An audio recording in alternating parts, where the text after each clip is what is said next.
Yes, Mataji. Or we Please are go ahead. skipping that today? Yeah, yeah. You did the introduction already? No, So, no, no. I didn't do the introduction yet. Has the recording begun?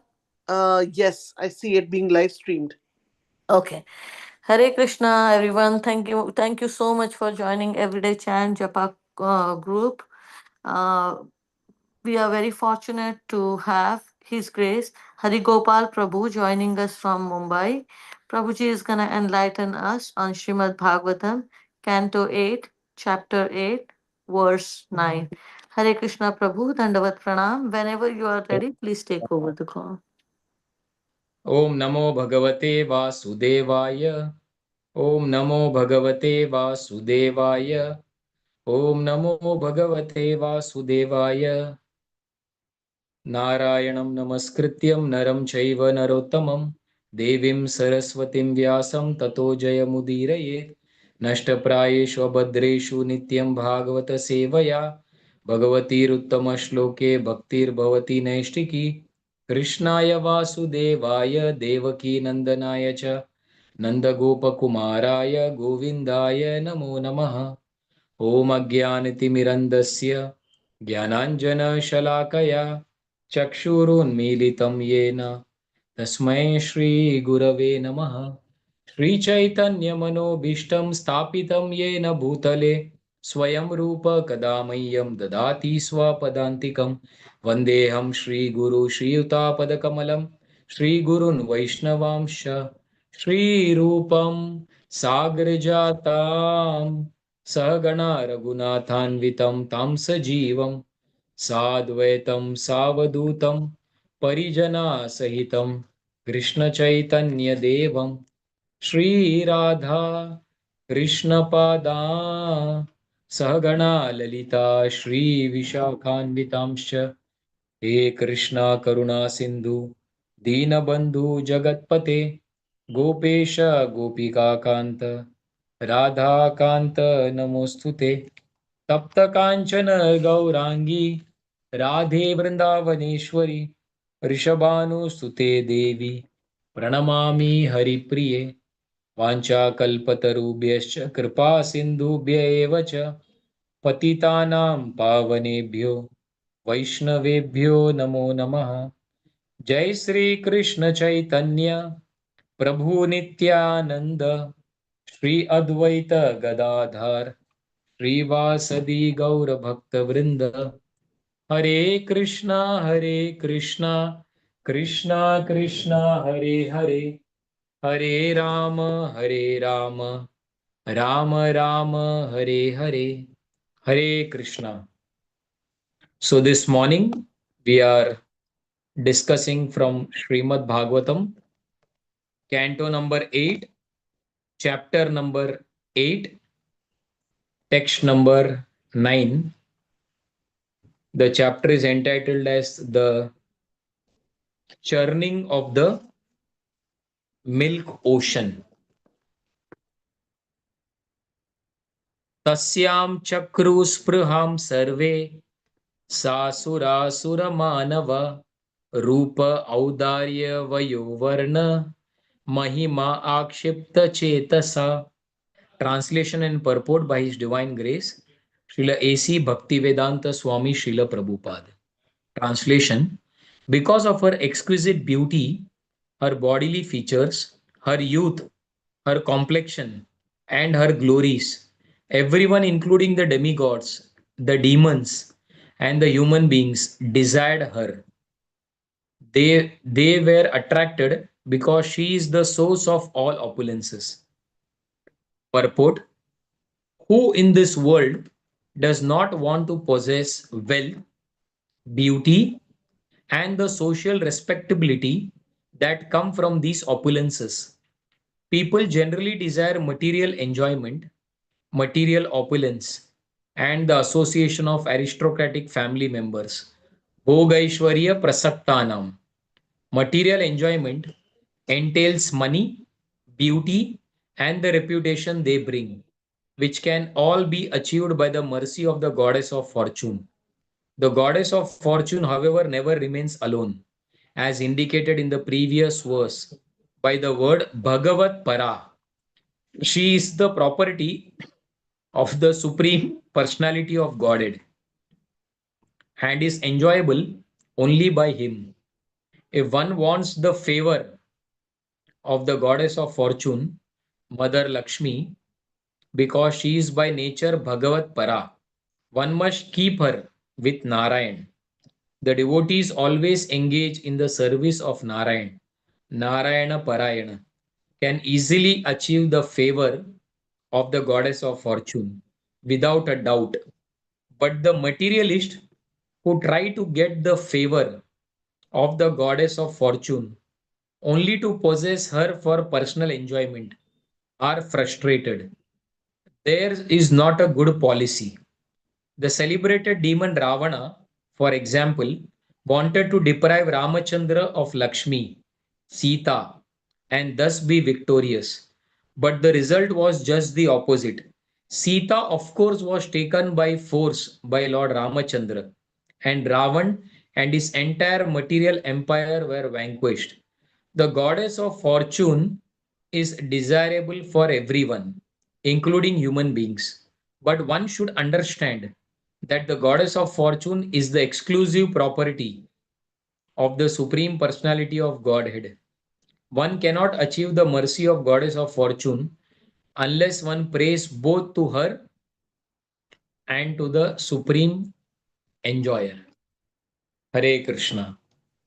So we are reading this section of the churning of the milk ocean. This is going on for 5 6 chapters in the Srimad Bhagavatam. We saw this episode of the churning. It began in the, or you can say, not the churning episode, but the plan for what purpose the churning happened. What was the event that led to this? That began from 8th canto, 5th chapter, where it is stated the demigods appeal to the Lord. And we all have studied the background. Why this effort of churning started? It all began because of disrespect, offense, neglect, carelessness, which the king of the heaven, Indra, the leader of the demigods, he did towards a Brahmana, Durvas Muni. When Durvas Muni came, he gave his Maha garland to Indra. So, Maha garland, the garland which is worn by the Lord or his pure devotee, that is Maha garland. Anything that comes from the Lord or his devotee is very sacred. It has to be respected. Krishna tells in Uddhav Gita, anyone who respects my Maha or my devotee's Maha, just by accepting in the right consciousness, one becomes free from the illusory energy of the Lord. Tava Maya Jahemi. So, whether it is a garland, Mahaprasad of the Lord or the devotee, whether it is the Charanamrit of the Lord or the devotee, it is also Maha. Whether it is Mahaprasad of the Lord or devotee, whether it is the Arti, the lamp, the Maha lamp offered to the Lord, or Guru Puja offered to the pure devotee, whether it is the Arghya water on the conchel. After Arti, we see people standing respectfully to get purified from the Maha water. So, different ways in this world, Lord and his pure devotees offer mercy. But how do we accept it? Do we accept it with gratitude, with respect, or do we think, oh, This is just a garland of flowers. Materially, what value it has?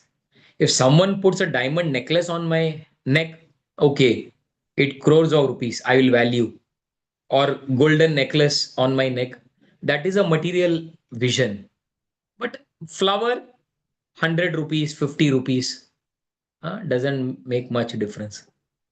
So here, when Durvas Rishi put this garland on Indra, what did Indra do? He took that garland and offered to his carrier, Airavat, elephant. Now, what does that elephant understand the value of this garland? Elephant is a dumb animal. Elephant thought, what is this? My master has thrown some garbage, thinking that I am a garbage bin or what. What did the elephant do? He took that garland, put it on the ground, and with his huge feet, he trampled that garland. Can you imagine? A soft, delicate garland with soft flowers trampled by huge legs of an elephant. What is going to happen? Full, it is like powdered totally, like chutney, you call. So Durvas Muni understood that disrespecting my garland is equal to disrespecting me. If someone gives a gift with love, we don't respect the gift. Indirectly, the subtle message we are giving that I don't respect you. So Durvas Muni was very much, and Durvas Muni is known to be an angry sage. If he is pleased easily, he'll give blessings.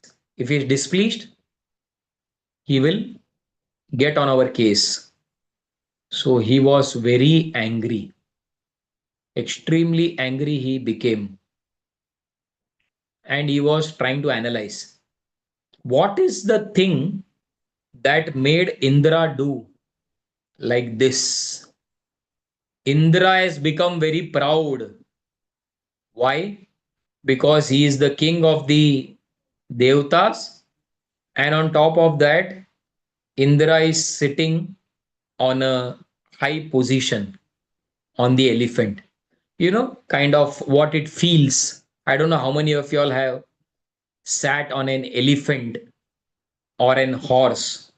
Horse is still okay, but elephant is more higher than a horse. It feels like we are special, we are different. It's like sitting on the top. So, because of sitting in this opulent position, and he is the king of the heaven, so position has given pride in Indra. Therefore, he is disrespecting, offending senior people. He does not know to respect. He has become too much intoxicated. So it is mentioned, Dhana Dhurma Danda. The Sanskrit word is Dhana is wealth. Durmada is intoxication or madness. Anda is blind.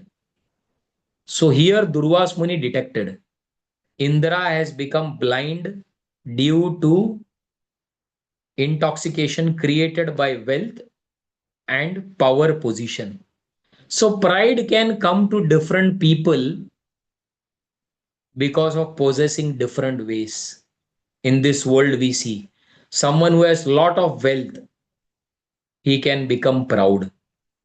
Someone who has power position, CEO, CFO, director, general manager of a company, one can become proud.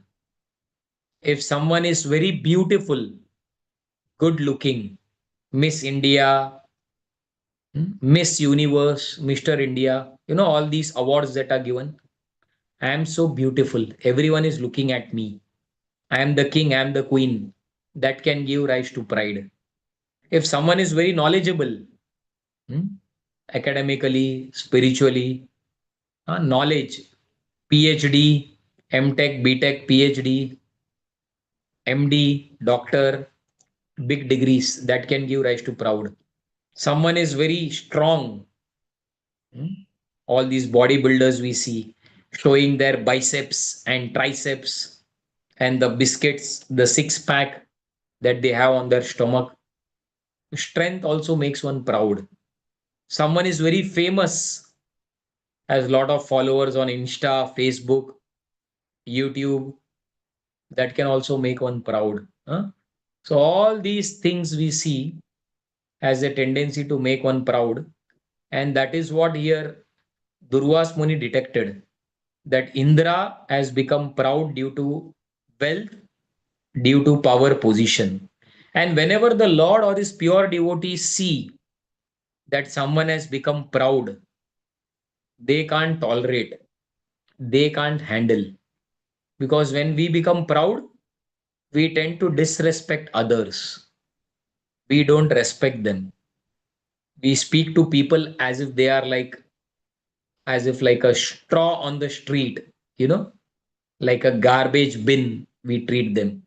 We don't care. We treat people as if they are some things. Hmm?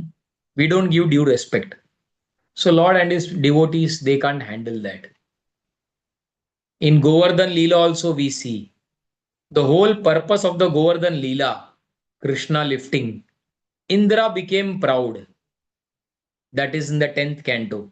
Here in the 8th canto, what we are seeing? Indra becoming proud. Same Indra becoming proud. There also, here also. There the Lord humbled him, and here Lord's devotee, a Brahmana, Durvas Muni cursed. Indra, I understand. You disrespected the garland, you disrespected me.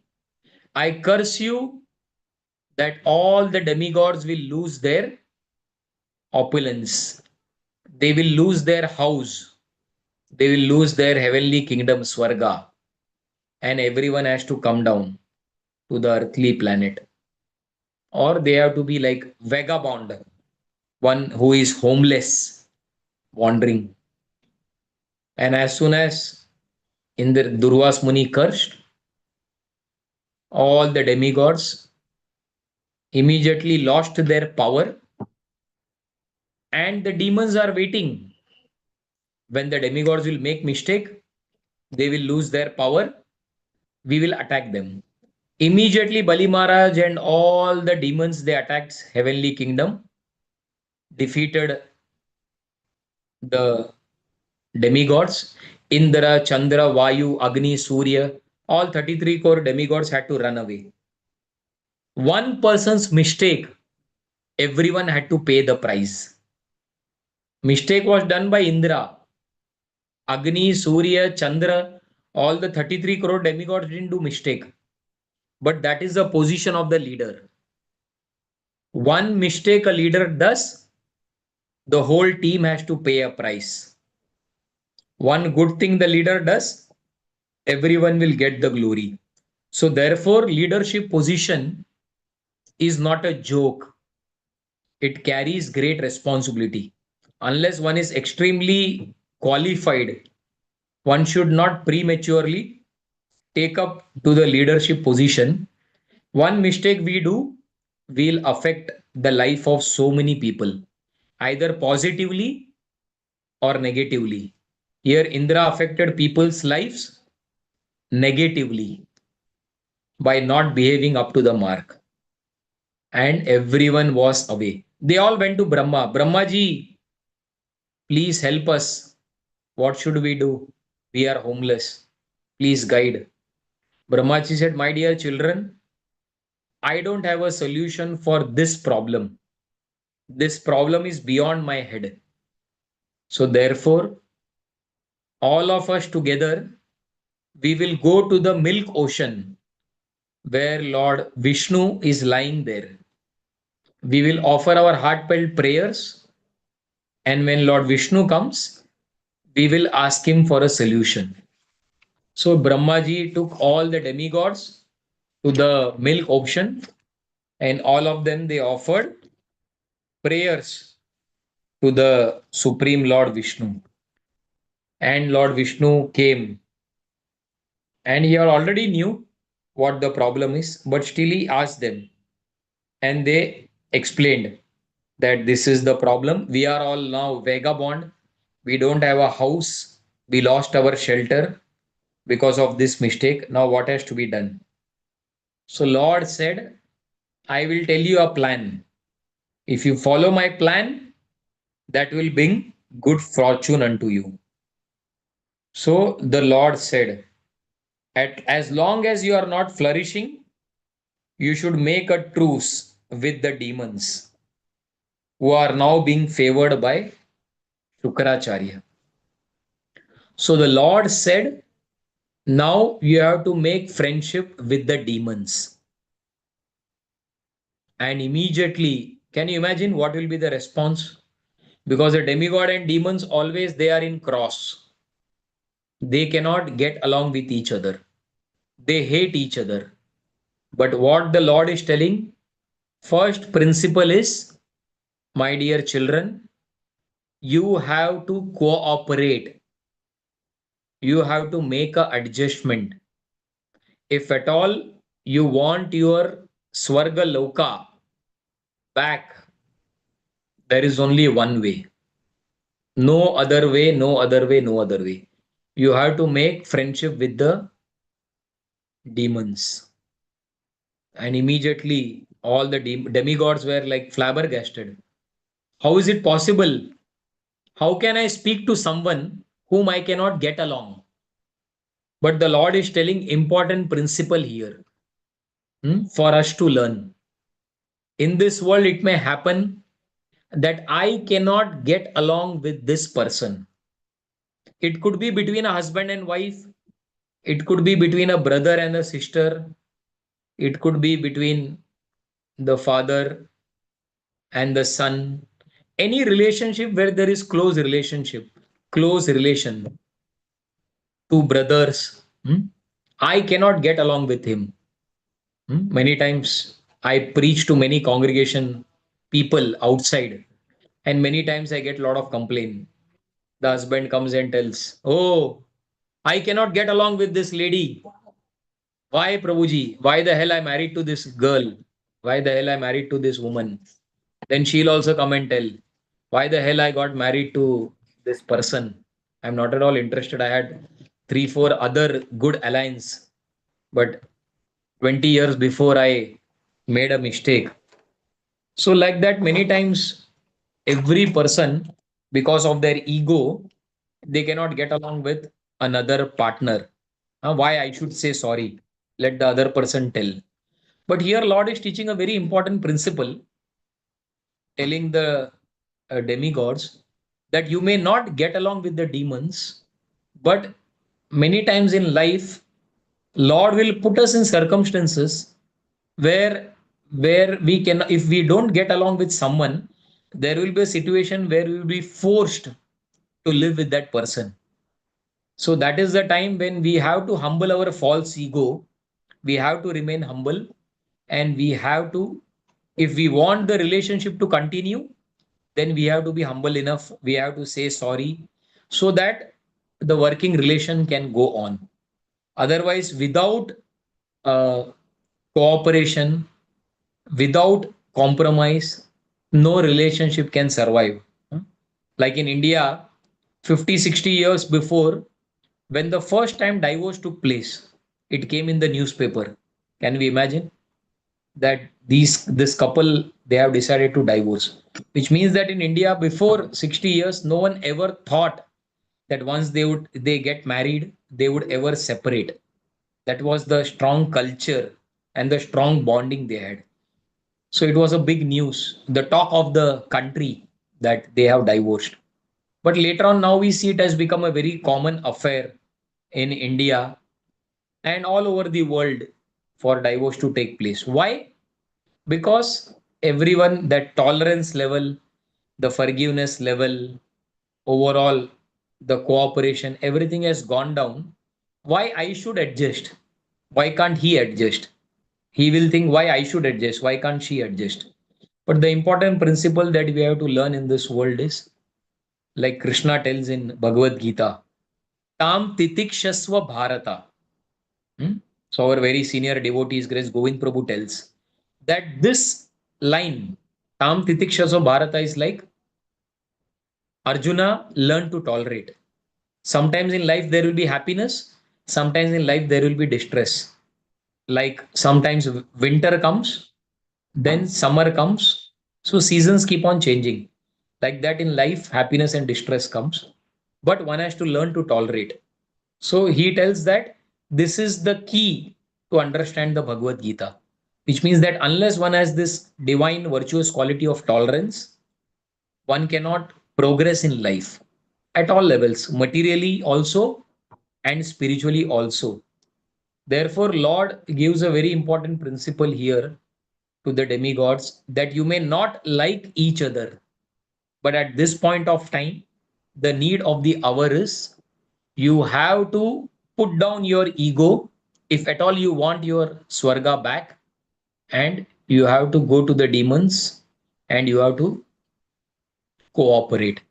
And then the story Lord tells about the snake and the mouse. One time, both of them are caught in the basket. So, what did the snake do? Generally, snake eats the mouse. That is the food. Both of them are caught in the basket, stuck without knowing a way out. So, the snake made a truce with the mouse.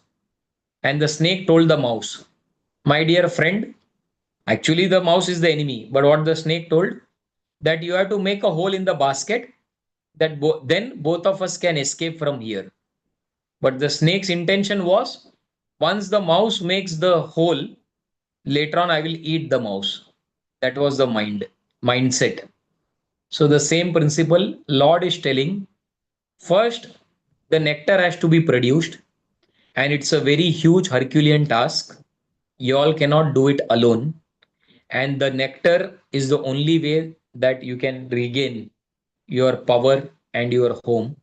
So therefore you have to go and make friendship, cooperation with the demons. So although they were not very happy, but they knew there is no other way. Then the Lord gives the entire plan how this entire churning will take place. Then the Lord tells, try to produce this nectar. By drinking that, one will become immortal by drinking the nectar. And what is the plan that the Lord told the demigods? That all of you together, demigods and demons, you have to put all the vegetables, grass, creepers, herbs into the milk ocean. With my help, you have to churn the Mandara mountain, and your churning rope will be the snake Vasuki. That will be the churning rope. So the demons and you, both of you will work hard, but you will gain the actual result. The nectar ultimately you will get. But you have to be patient. Why? Because while churning, lot of challenges will come in midway, but you have to be patient. Whatever the demons will ask in between, if at all they come with some proposal, and they are demons. Demons means some or the other problem they will come in between. They will say, we go on a strike. In case they tell, we quit the project. But you have to agree to their proposal, so that till the time the nectar is produced, don't give up this. So a lot of patience will be required. Hmm? Don't become angry till the goal is achieved. Give up greed, give up anger, give up fear. So Lord in advance is telling, before you get the final goal, lot of test, lot of challenges is going to come on your way. But don't become disheartened. I am there to help whenever needed. So that's how the Lord instructed, and the Lord left. Then all the demigods, they all decided to go to Swarga in order to meet the demons, and the leader of the demons is Bali Maharaj. So as soon as all the demigods in a humble mood, keeping aside their false ego, which was not easy for them, Can you imagine? They are going to their own home as a guest, and all the demons have occupied their Swarga. So as soon as the demigods come, the demons are observing why they are coming. Are they in a mood to attack? No, but looking at their body language, I don't see that they are in a mood to attack. They are coming for some discussion or some talk. Okay. So Bali Maharaj invited everyone, he made them sit and told, what is the purpose, why you all have come?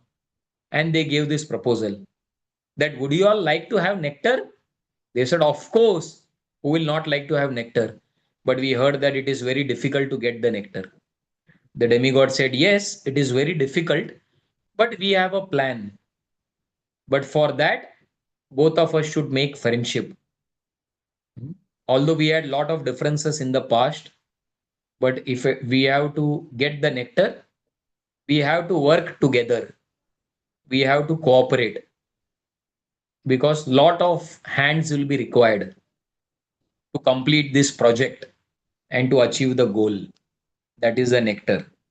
So Bali Maharaj heard the entire proposal, and finally Bali Maharaj admitted, and both of them they made an agreement that okay, together we will go for getting the nectar, and they both of them endeavored together. So the first step Lord had told was you have to get this mountain of solid gold, that is Mandara mountain. So all of them, demigods, demons, they went together. They uprooted the heavy mountain Mandara. They tried to lift and try to bring it to put it in the milk ocean. But the mountain was so heavy, so heavy. In the midway only when they were walking, that mountain slipped from their hands.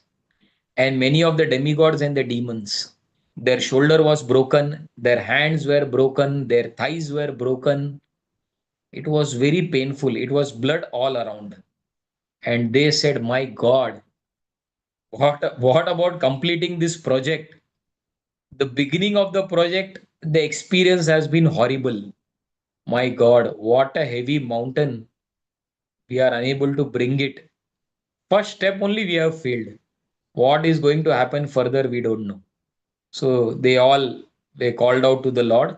Immediately Lord came in his carrier Garuda, and immediately he lifted the mountain, placed it on the back of Garuda. He glanced at all the demigods and the demons. Basically, all those who were injured, he glanced at them, again brought them to normalcy. Their health was as if they were before. He said, I'll do this work. You all can go to the next step as I have told you. So immediately the Lord did the needful. Then the Lord left. And then Garuda was very happy. Garuda sat there because Garuda felt that this is going to be a very big match. Hmm? When you have in India, like cricket match, or in America, you all have the baseball for which people are excited. So Garuda felt, oh, I am going to sit here on the first seat because I have done this seva also of bringing this huge mountain on my back. So let me sit and watch this churning. But as soon as Lord saw Garuda is sitting there to watch, Lord immediately told Garuda, Garuda, leave this place. Go to your home or do your service. So can you imagine that if someone tells us, if we have a desire to do something, and if someone opposes, some of our near person, you are excited to do some service or you are prepared to watch some event, and some your near dear ones tells that leave the place without giving any logical reasoning why I should go. Tendency is to become disheartened. Why I have been told to go? What is the logic? I have a desire to see. I did this service of bringing the mountain on my back. Why the Lord is telling me to go? There can be lot of misunderstanding between two close people when the one person instructs the another person without giving. But the relationship between Garuda and the Lord is so close, heart to heart. When the Lord told Garuda, leave the place, Garuda did not misunderstand. Huh? So when there is a deeper relationship where you have sufficiently invested in the other person, even though the other person may tell something, now you can't come here, you go there, whatever. Like the husband and the wife. The husband may tell the wife, I am going for some outing for 5 days. She will feel I should also come. But he may tell, you stay back because the children have to go for school, you take care. So if there is a strong relationship, the wife will not misunderstand. Why the hell he is going outside? I also want to go for to outside touring, but he is telling me to stay back. No. Huh? She will think, okay, he needs a break, let him go. My responsibility is to take care of the children. So because of their studies, I cannot go. So that understanding is there. But otherwise, we have seen so many cases there could be misunderstanding where some instruction is given without a proper deeper relationship. So the Lord told Garuda to leave. Garuda left. Why Garuda had to leave? Because now the snake Vasuki had to come. And as long as Vasuki is there, snake and Garuda, they don't go along with each other. They don't have a good relationship. So if Garuda comes, Garuda is there, Vasuki will not come. So that is the reason primarily the Lord said, but without giving the full explanation, he just told you leave. But the rationale behind that was he will come. And then both the demons and the demigod began the process of churning. The demigods went, they took over the head side of the Vasuki snake, and the demons went, they started taking the tail side, and the churning began. After some time, as the Lord had predicted, huh, there may be some challenges that will come in the midway. So immediately some challenge came. The demons immediately said, we have been unjustly treated. We have been unjustly treated. We want justice. We want justice. Otherwise, we are going to quit this project. We will not work with you. So the demigod said, what happened? What injustice we did? They said that you all are taken the auspicious position of the snake's mouth, and you have given us the inauspicious side of the snake's tail. The snake's tail is amangalam. It is tucham. It is very lowly. It is inauspicious. Why you all have taken the front side, hmm? And you have given us the back side? Kind of telling you have taken the leadership position and you have given us the servant's role, kind of that kind. But very little did the demons know what difficulty is there on the front side. They were thinking that the front side is very glorious. But why did the demigods have taken the front side? Because it is very difficult side. Because when the snake breathes, this Vasuki, it was emitting a lot of poison. It was emitting a lot of smoke. It was emitting a lot of like kind of even fire. And that was not easy to accept that. Very heavy. And demigods were finding it very difficult. They felt for demons it will be impossible to handle. But here, what the demons are feeling without knowing the reality of the situation, they are feeling we have been given the backside role and they have taken the head side role. We want exchange. They are in a more happier position and we are in the most suffering position. That is the nature and that is the mentality of people in this world. As the famous saying in English goes, the grass looks greener on the other side. Everyone else feels they want to compare, complain, and criticize. These are the three cancers of the mind. Every person in this world, he feels that my position is the most difficult situation Lord has put me in. Look at his position. It is so nice. If at all I were in his position, I would have been the most happiest person. Hmm? Like someone who is staying, like two ends. I can give from India. Someone who is one end is Kashmir, one end is Kanyakumari. Huh? Long gap. Someone who is in Kashmir thinks that someone who is in Kanyakumari is the most happiest person. I wish I could have born in Kanyakumari. And the person in Kanyakumari thinks that I wish I would have born in Kashmir. It is like land of the demigods, heaven on earth. That is Kashmir. So person from Kashmir travels to Kanyakumari thinking that there is happiness. And the person from Kanyakumari travels to Kashmir thinking that in Kashmir I'll get happiness. But lo and behold, they realize when they exchange their destinations that's the same thing. Hmm? Someone in Mumbai might think that if I go to America, the United States of America, hmm, that is the goal of my life, so that I can live in America.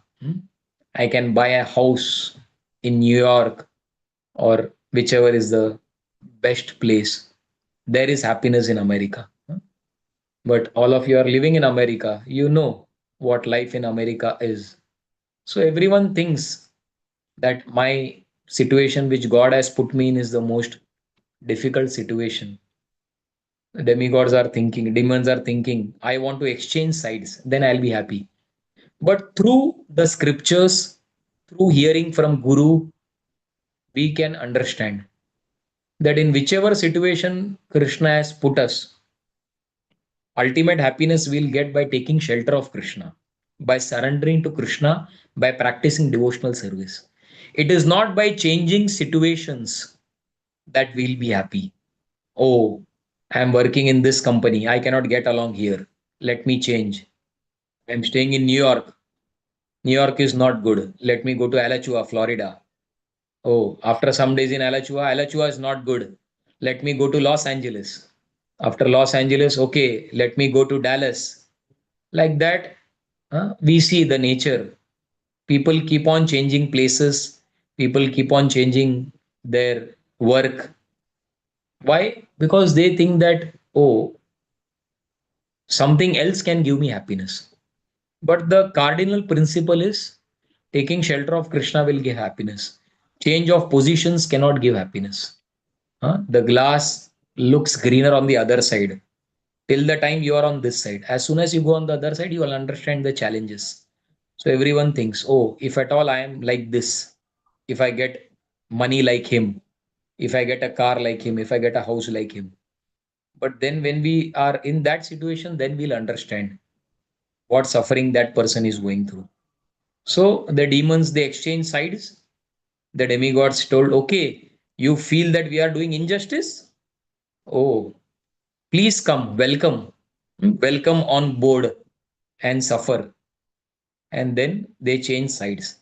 And as soon as the demon started churning, they understood, my God, where we were before, that was the best position. Why the hell we started this debate that I want to change my side? Because they understood it is not easy to handle the fumes of Vasuki. So difficult. Hmm? So, like that, so many episodes happen. And then we also saw how the poison came up, and all of them they went to Lord Shiva. And then Lord Shiva, being a merciful Vaishnava, he accepted the poison.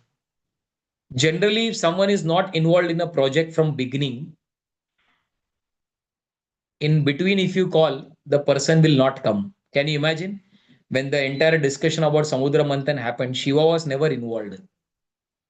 But now, in between, some problem is happening. Shiva is being consulted, not consulted, requested to drink poison. Any ordinary person in this world would tell. While discussion about the nectar, was I involved anywhere? No. Did you all any time tell me we will give you some nectar? No. Now, when the poison has come, you all are remembered me. When the nectar will come, you will forget me. Any normal person thinks that way. But the heart of a greatest devotee of the Lord we see, he is not on the ego level, thinking that, oh, now I will not help them. Why the hell they did not come to me? Why they never involved me before embarking on this churning of the nectar. He asked his wife Parvati, she gave blessings. He drank the this thing. So after that, then again when the churning began, then we see in today's chapter where we are today, all the different things that are coming. The Surbi cow came, then the horse came, then Airavat elephant came, then Kaustuba Mani came, Parijata flower came. So many things comes. Then finally, we are in the situation where Lakshmi ji has come now. And Lakshmi ji, she is very beautiful. She is in her prime of her youth. Her bodily features are very nice. Everyone is attracted to Lakshmi ji and everyone wanted her wealth. Hmm? So Prabhupada says the demons they want to enjoy Lakshmi, the wife, without the husband, Narayan. But devotees, we want to accept Lakshmi along with Narayan. Therefore, we chant Hare Krishna. Hare is the energy, Lakshmi ji, Narayan is the Supreme Lord. The demons want to separate energy from the energetic. Prabhupada gives the example of Ravana. Ravana wanted to enjoy Sita without Ram. He was destroyed. Same with all the demons.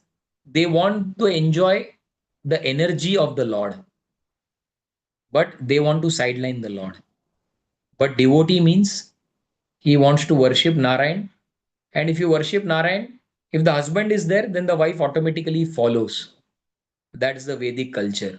Where the husband goes, the wife will go. So, devotees accept Narayan, Lakshmi will follow. If we sideline Narayan, enjoy Lakshmi, then she will become like Durga. She will be the cause of our misfortune. So, therefore, now having the arrival of Lakshmi ji, in the next few verses, we'll see how Lakshmi ji is choosing whom she wants to put the garland. And every person she will analyze. That will be discussed in the future verses.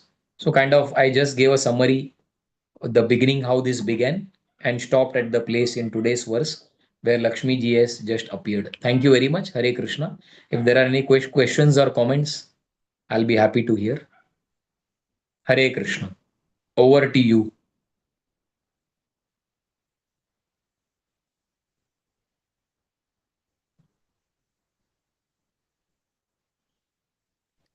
Prabhuji, I have one question. Thank you so much for the wonderful class, one verse, and wonderful explanation. So, Prabhuji, there are a lot of people in our life where we, um, first of all, when we now we read Bhagavad Gita, Bhagvatam, and we know people who are not chanting and who are like in the sense that they are breaking regulations, so they are under the grip of the modes of material nature. So it becomes all the more difficult for us to connect with them and get along with them. And there are some people we also develop a kind of like we feel that whatever they will say, somehow the other, it will not, they say in English, gel with us. It won't we will not be able to accept their this thing. So we develop a kind of animosity towards them. And we are like, we don't trust them, like that. So in your class you were mentioning about like some aspects were mentioned about like not getting along with I'm just forgetting what you were saying. But in our situation, how we can, because I heard that even if you're envious of one person, then they'll be difficult for us to go back to Godhead. But uh, at the same time, what do we do with these people who are there, who are not devotees, but there are, of course, devotees are also there, where we find their nature, whatever, but we try our level best not to this thing. But the distinction is always there between devotee and non-devotee, just like the demons and demigods. They will not Yeah. gel together. So Yeah. how do we remove this thing from our thing, that, See, yeah, I hope you understood my we, question. yeah, yeah. We, like Maharaj always tells that we have to respect everyone. That is the standard thing. We may associate with some, we may not associate with some. Like we try to avoid non devotees, we don't associate with them. Like Chaitanya Mahaprabhu said, Asat Sangatyag A Vaishnavachar. So we may not have close relationship heart to heart with non-devotees, whoever they are, outside family, within family. So we associate with devotees.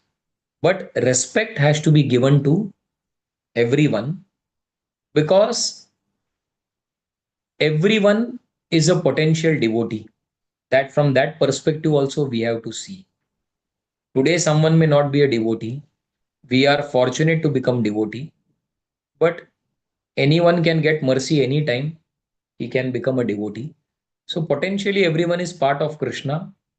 That spark is there. We never know. So we respect everyone, but we associate with few. So that is the attitude with which we live in the outside world. So that is the principle that has to be there. And true, we may have anger towards someone, someone has hurt us. We may be envious of someone. In conditioned states, all these things are there. So we understand that I am yet to go on a long way. If we are envious, if I'm angry, gradually by taking shelter of that process, we need to remove these negativities in the heart. Because at the end of the day, before we die, if these negativities are not gone, then as you said, we cannot go back to God. So therefore, whomever we have grudge, envy, or all those things, we need to work on that today or tomorrow at one point, some point of time. Does that answer your question, Mataji? Yes, Prabhuji, that was a wonderful point that they could become devotees, because I've seen Yeah. some devotees when they get initiated. So some Yeah. devotees will ask for forgiveness that, now Yes. I might have taken you as an ordinary person.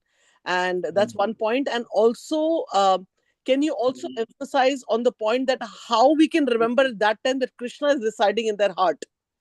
Because Krishna is so merciful that he's even in the heart of the pig, the animals, and everyone's heart. Like we see the picture in the Krishna book, how that remembrance Yes. can come to us.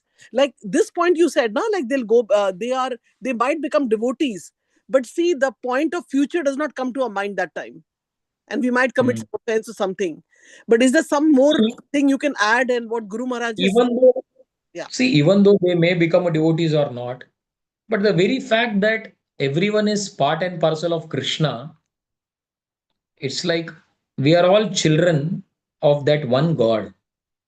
So in one sense, from that perspective, everyone has to be respected because they are all part and parcel of Krishna. Even one ant we cannot disrespect.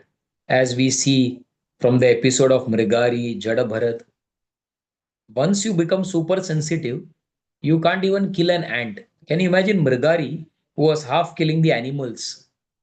After that, he was not even wanting to step over an ant. That is a Vaishnava sensitivity at the heart. That ant is not a devotee. But again, he is a part of the Supreme Lord. What right I have to kill an ant? So that is what a devotee is. That is what a Vaishnava is. He is super sensitive. Why? Because he sees the Paramatma residing in the heart of everyone. He is part and parcel of Krishna. Super soul is there in his heart. Why I should kill him? What right I have to step on an ant? Ant? How can I keep my feet? So the more we hear, the more we will remember. Remembrance comes only by repeatedly hearing on those values that we want to follow, respecting everyone. So here on the theme of respect again and again, or read sections from Bhagavatam. More we hear, the more we'll contemplate, more we will remember, more we'll try to apply. So everything begins with hearing. Thank you, Prabhuji. And while you were talking, I got the answer also that Krishna does not like pride. You gave the example of Indra. So, generally, I would say if we have, if we are, say, not liking a person, that means there's something more we like about ourselves than the other person, in a way. So then the kind of these negative qualities, including pride, is coming in. And, if you want to be close to Krishna, then all these negative qualities, we have to, make them run away. So I just was saying this so I can, keep these couple of points in mind. And but the best one was that they can be a prospective devotee. So we should not be like keeping a double standard, and try to respect everyone in that same sense. So thank you, Prabhuji. Thank you for the wonderful class. You took only one verse today, but it was like so much we learned from it. Hare Krishna. Hare Krishna. Hare Krishna, Prabhuji, Dandavat Pranam. Dandavat Thank you pranam. so much. Yeah, Prabhu, I just wanted to appreciate every single thing you said today. And I was reading, I've been reading chapter 11 in Bhagavad Gita, where Krishna gives Arjuna special eyes so he can see the Vishwarupa. And then Arjuna says, I don't want, like, can you show me your normal form? And there, Correct. in somewhere in purports, I don't remember exactly which verse, but the phrase got stuck in my brain. Prabhupada says, Krishna is not trying to change Arjuna's mind, he is trying to change his vision. And I was Hmm. like, since then, I'm contemplating, like, Prabhupada is doing exactly the same thing. He is not trying to change our mind at all. With every single thing, every instruction that Prabhupada gave us, and all the devotees and acharyas are giving us, they are not changing our mind. They are just changing our vision, the way we look at things around us. True. So that is so powerful. Thank you so much, Prabhu. Hare Thank you. Krishna. Hare Krishna. Any other questions or comments? Or everyone has to go to the office? It must be like morning time, I think, 8 o'clock. Yes, Prabhu, it's 8:30. Prabhuji, 8:30. I wanted to mention to you that next Monday is Hmm. Gita Jayanti coming up, right? So just Okay. Yeah. devotees, want to fall into the mood of what we can do. Of course, we are reading the verses, all of them, some in Hmm. Sanskrit, some in this thing. Even on this call, we'll be doing. I think I will ask Shamarasika This Mata. one we should never have a thought. Sorry. Gita Jayanti, December marathon. Marathon only one thing, Hmm. as Prabhupada said. If you want to please me, what Prabhupada said, Hmm. distribute my Distribute by book. books. Yes. So December is the time. Hmm. Of course, we meditate on Bhagavad Gita, Gita Jayanti, but moreover, we should try to give Bhagavad Gita to more and more new people. That should be our focus. Whomever we meet, we should try to tell. Therefore, this Christmas marathon, Gita marathon, it started, na? Since so many years, that has been an integral part of our institution. So everyone should try to participate to the best of their capacity so that we can get mercy of Srila Prabhupada Yeah. at discounted rates. In discounted rates, we distribute Yes. Bhagavad Gita. And also, So, you see how this is also like a festival, marathon, yes, of course, and it's it's a amazing festival. how it is Yeah. started at the time when a lot of Christian community, they are giving Hmm. gifts to people. Right now, I remember That's how there it is. started. It started from America only. This concept Oh, came from there yes. only. This marathon started because of this reason only. Hmm. Like that. Yes, because here everything is like now Thanksgiving. People are Yeah. shopping. Showroom is all decorated because they're starting to pick up the gifts. During Thanksgiving, I heard everything is given on a discounted rate. Is it like that? Yes, Throwaway price. Prabhuji. Yes, Prabhuji. A lot of people, if they have to buy something, they wait. But then, Hmm. they say there is a sale which happens a day before called Black Friday. I don't know why they call Uh, it Black Friday, but that's all over US or in a specific country? all over, all over USA. Acha. So, if you get Okay. a TV for $500, you'll get it for $100 or $50. Wow. So, Throwaway price. throwaway price. Amazing. Like the example we gave, no, of Damodar month, that Yeah, yeah. do the bhakti, because then, it's like easy. Good. We give this Correct. example of Thanksgiving. Yeah, so that happens. And so this is a good time to give books. And Yeah. yeah, yeah, yeah. Good time to give books. And this Srila Prabhupada started this book marathon. Of course. Okay. Yes. Yeah, yeah, yeah. Prabhupada is In very, very intelligent. 1970 or 68. I'll have to check when it started, but it's there Mhm. since Prabhupada times. I mean, Prabhupada's intelligence is way beyond. I mean, he started the Rath Yatra because there are so many people who are white bodied, cannot go to Puri. So, such a Yes. compassionate heart our Jagat Guru has that, it's like, Prabhuji, one more question is coming with this. I was talking to one devotee yesterday, and sometimes, there are people we meet who will just not take the Krishna consciousness, their attitude and everything.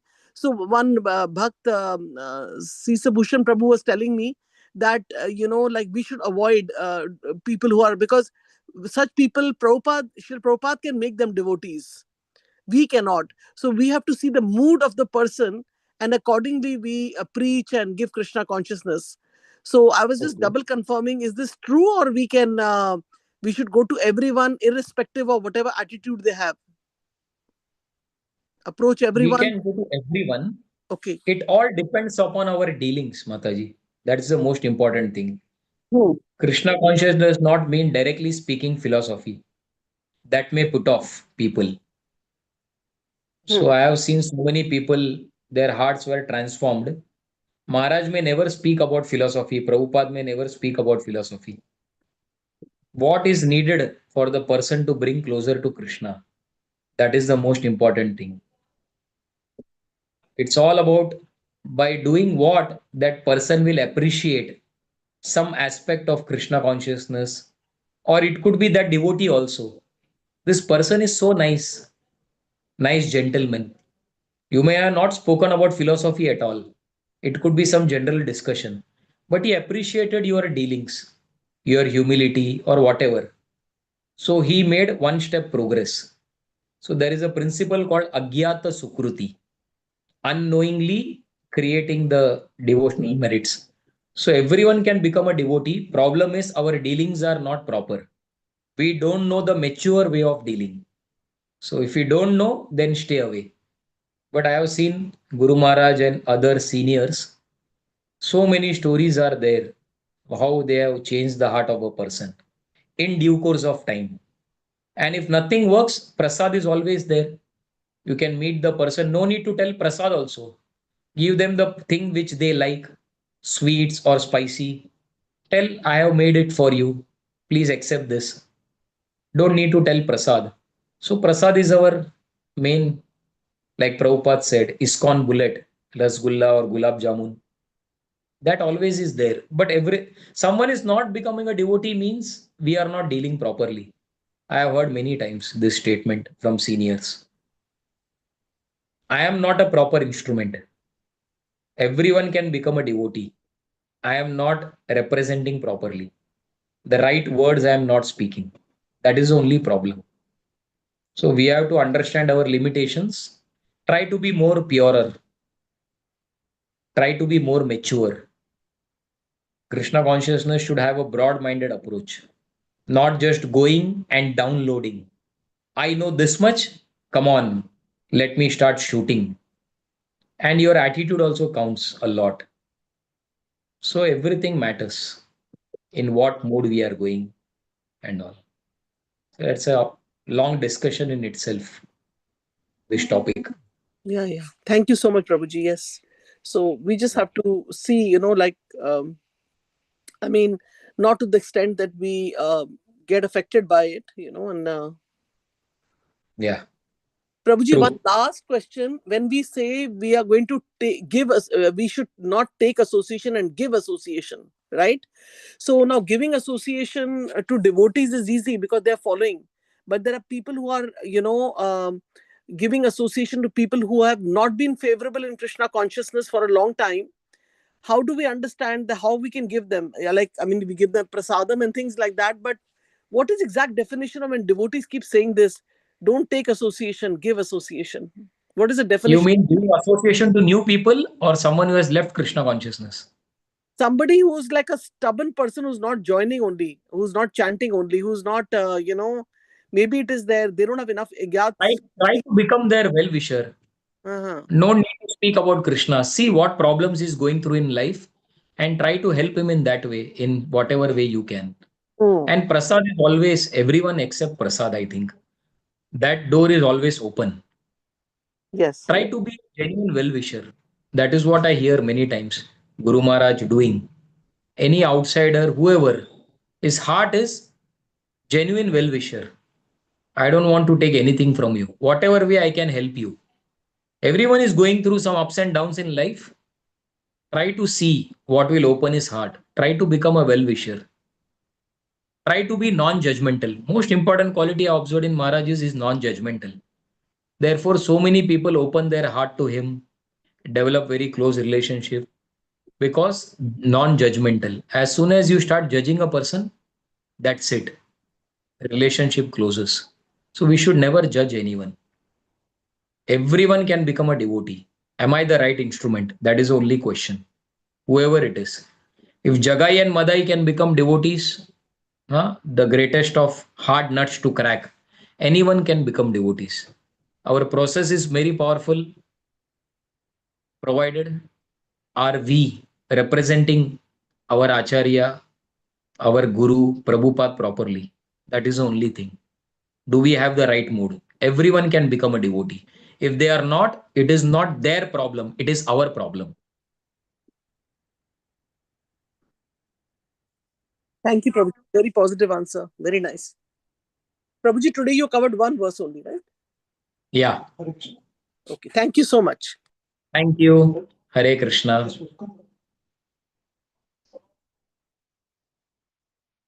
So we'll call it a day. Further questions, then we can. Hare Krishna, Prabhuji. Yes, One Prabhu, more and question, call here. Prabhuji. Hare One more Krishna. question, Prabhuji. I have Prabhuji, another regarding. class, so Oh, I can't okay. give Maybe long next. time because Oh, one more okay. class is lined up now.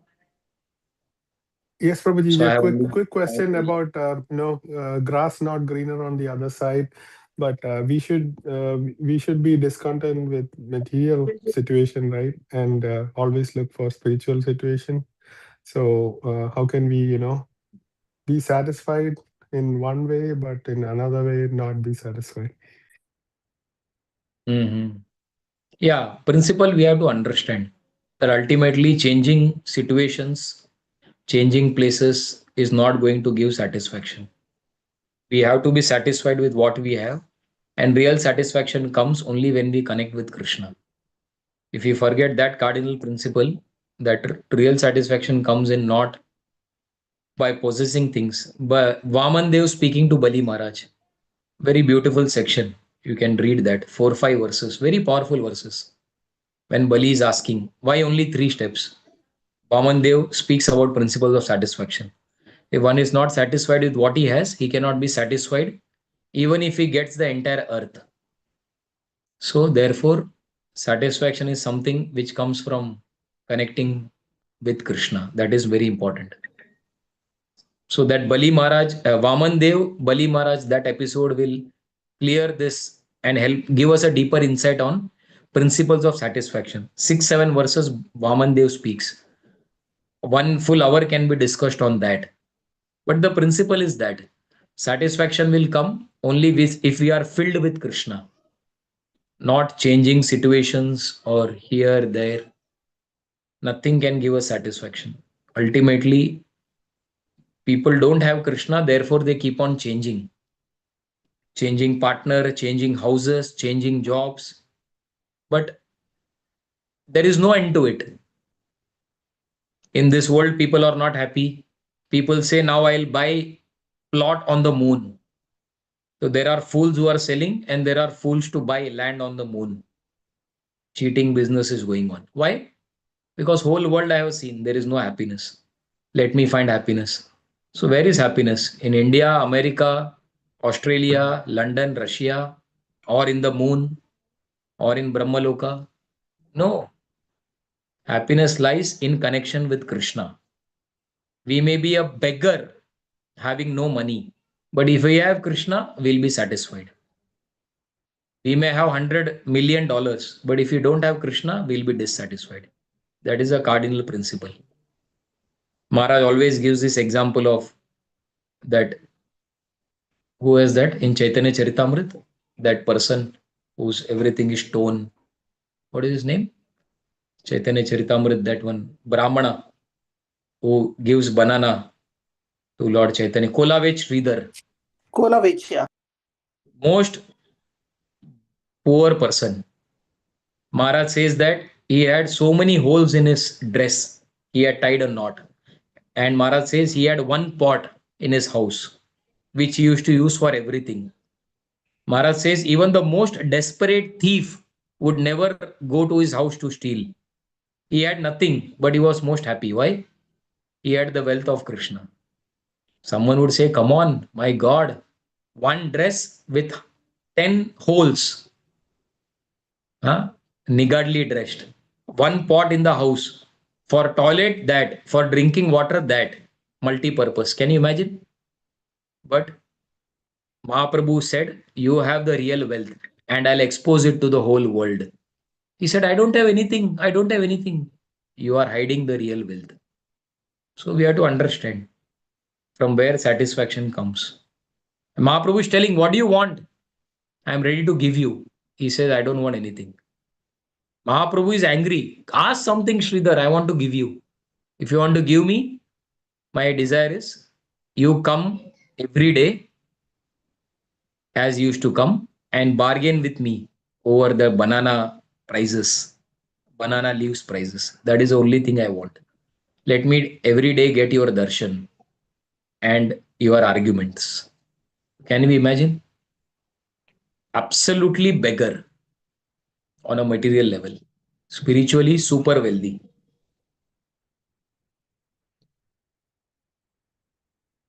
Thank you so much, Prabhuji. Dandot Pranam. Yes, materially we should be satisfied, but spiritually we need to be slightly unsatisfied so that we can Yes, progress yes, from Kanishta 100%. Adhikari to 100%. Madhyamadhikari. Spiritually, Yes, we should Prabhuji. always be dissatisfied because there is a long way to go. Time is less and the journey is very long. So we should be dissatisfied. Otherwise, how will increase our intensity? 100%. I wish Thank I you so could much, chant Prabhuji. more. I wish I could read more. I wish I could serve more. That dissatisfaction is very good.